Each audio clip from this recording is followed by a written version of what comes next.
Fashion director হিসেবে nomination পেয়েছি।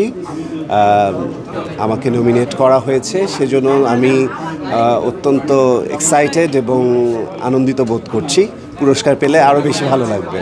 প্রতিটা প্রোগ্রামে আপনি এত সুন্দরভাবে সাজুগুজু করে আসেন, এই সাজুগুজু করার রহস্যটা জানতে চাই। এই যে আপনারা আমার ইন্সপিরেশন, আমি আসলে আপনারা সবাই আমাকে মন্ত্রমুগ্ধের মতো জড়িয়ে ধরেন, এটা আমাকে অনেক বেশি ভালো লাগে।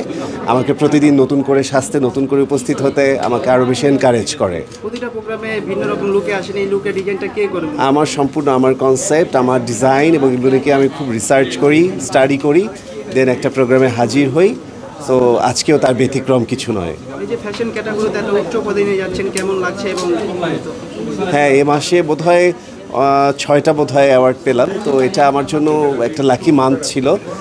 আর বেশ কিছু ব্র্যান্ডের সাথেও আমার এ মাসে চুক্তিবদ্ধ হয়েছি এবং ব্র্যান্ড অ্যাম্বাসেডার হয়েছি, ব্রাঞ্চ ম্যানেজার হয়েছি, গাড়ি উপহার পেয়েছি। তো সব কিছু মিলিয়ে মাসটা আমার জন্য অনেক লাকি মান্থ ছিল। শুরুকাল থেকে চিন্তা করেছেন কিনা একজন ফ্যাশনিক হবেন বা এত উচ্চ? না, আমি যেহেতু একটা কম্পিউটার ইঞ্জিনিয়ার, সেখান থেকে আমি ফ্যাশন ইন্ডাস্ট্রিতে কাজ করছি অনেক বছর ধরে, কিন্তু হঠাৎ করে এত র্যাপিডলি বা হঠাৎ করে ড্রাস্টিক্যালি এই চেঞ্জটা আসবে বা সবার এত ভালোবাসা পাবো এতটা ভাবিনি আমি আসলে। আমরা ওয়াইফাই অ্যাওয়ার্ডে দেখেছি আপনি কারণ জোহারের সাথে মিলে একটি পোশাক পরেছিলেন, সেটি নিয়ে অনেক সমালোচনা হয়েছে। সেই সমালোচনা উদ্দেশ্যে কী বলতে চান? শুধু সমালোচনাও হয়নি, অনেক প্রশংসিতও হয়েছে। কারণ জোহারের ওই পোশাকটি আসলে পৃথিবীতে ওয়ার্ল্ড ওয়াইড সব জায়গায় এটা নজির আছে। আপনি যে কোনো প্রিয় তারকার, যে কোনো শিল্পীর কোনো লুককে ক্রিয়েট করে সেই লুকে আপনি কোনো অনুষ্ঠানে হাজির হতেই পারেন। সেটা হতে পারে দেশের যে কোনো শিল্পী, হতে পারে বলিউডের কোনো শিল্পী, হলিউডের কোনো শিল্পী। তেমনি আমি কারণ জোহারের একটা লুককে আমি বেছে নিয়েছিলাম এবং সেভাবে করে ড্রেস ডিজাইন করেছি এবং সেই লুকটাকে রিক্রিয়েট করেই আমি ওয়াইফাতে হাজির হয়েছি এবং আমি 100% আমি বলবো আমি সফল সেক্ষেত্রে।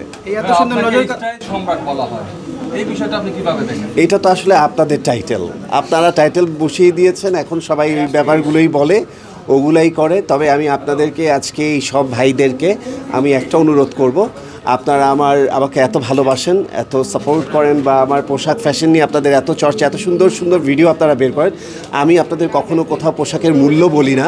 আপনারা দয়া করে পোশাকের মূল্য ভিউর জন্য আপনারা পোশাকের মূল্য বসিয়ে যে 20 লাখ 25 লাখ বসান, এগুলো কিন্তু আসলে মানুষের মধ্যে একটা বিভ্রান্তি সৃষ্টি করে এবং আমাকে অনেক প্রশ্নের সম্মুখীন হতে হয়।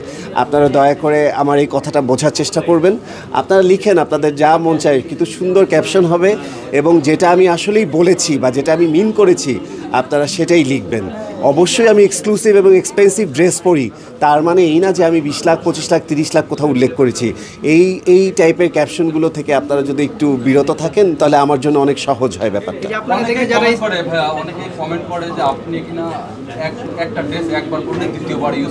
এক্স্যাক্টলি তাই। এটা তো আপনারা নিশ্চয়ই দেখতে পেয়েছেন। আপনারা আমার প্রিভিয়াস সব প্রোগ্রামগুলোর ছবিগুলো বা ভিডিওগুলো যদি আপনারা মিলিয়ে নেন তাহলেই বুঝতে পারবেন যে আমার কোথাও কোনো রিপিটেশন ছিল না। আমি চেষ্টা করি নতুন করতে, এটা আমার ভেতর থেকেই ভালো লাগে, শুধুমাত্র পড়ার জন্য বা মিডিয়া কাভারেজ বা আমি একটা জায়গায় যাব সেটার জন্য না। আমার কাছে মনে হয় আমি অ্যাডলফ খানকে যেভাবে দেখতে চাই, যে সাজে দেখতে চাই, সেখানে কোনো রিপিটেশন থাকবে না। সেখানে প্রতিদিন অ্যাডলফ খান নতুন, প্রতিদিন অ্যাডলফ খান চমক, এবং অ্যাডলফ খান যাওয়া মানেই সেই জায়গায় একটা বাজ ক্রিয়েট হয়। এই জন্য অ্যাডলফ খান সবসময় নতুনত্বের পাশেই থাকে।